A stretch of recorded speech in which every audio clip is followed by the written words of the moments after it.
শাকিব খানের বিপরীতে নায়িকা হিসেবে কলকাতার চিত্রনায়িকা কোয়েল মল্লিককে দেখা যেতে পারে এমন খবরই ঘুরছে এদেশের মিডিয়া পাড়ায়। কলকাতার জনপ্রিয় প্রযোজনা প্রতিষ্ঠান শ্রী ভেঙ্কটেশ ফিল্মস ও বাংলাদেশের জনপ্রিয় কোনো একটি প্রযোজনা প্রতিষ্ঠান যৌথভাবে নির্মিত করতে যাচ্ছে নাম ঠিক না হওয়া এই ছবিটি। ইতিমধ্যে একজন নায়িকা চূড়ান্ত হলেও দ্বিতীয় নায়িকা কে হচ্ছেন তা নিয়ে চলছে গুঞ্জন। প্রথমেই উঠেছিল কোয়েলের নাম, কিন্তু সেটা এখনো আলোর মুখ দেখেনি। শাকিব খান এ প্রসঙ্গে বলেন, ছবিতে দ্বিতীয় নায়িকা কে হচ্ছেন তা বলা যাচ্ছে না, তবে কোয়েল মল্লিকের সম্ভাবনা রয়েছে বলে ইঙ্গিত দেন তিনি। তবে কোয়েল জানালেন, এই ছবির ব্যাপারে আমাকে বলা হয়েছে, কিন্তু এখনো এ বিষয়ে কোনো আনুষ্ঠানিক আলোচনা হয়নি। শুনেছি বাংলাদেশের চলচ্চিত্রে তার অবস্থান শীর্ষে, তার সঙ্গে কাজ করতে আমার কোনো আপত্তি নেই, বরং ওনার নায়িকা হতে খুবই আগ্রহী আমি।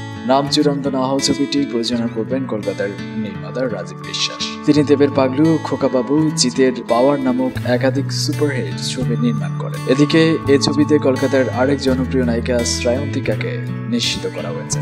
বিনোদন জগতের যে কোনো খবরাখবর পেলে আমাদের মিডিয়া নিউজ 24 চ্যানেলটিকে সাবস্ক্রাইব করুন। স্পেশালি যারা শাকিবের ফ্যান আছেন, আপনারা প্লিজ এই চ্যানেলটিকে সাবস্ক্রাইব করে রাখেন। শাকিবের যে কোনো খবর আমরা এখান থেকে প্রকাশ করার চেষ্টা। ধন্যবাদ, ভালো থাকবেন।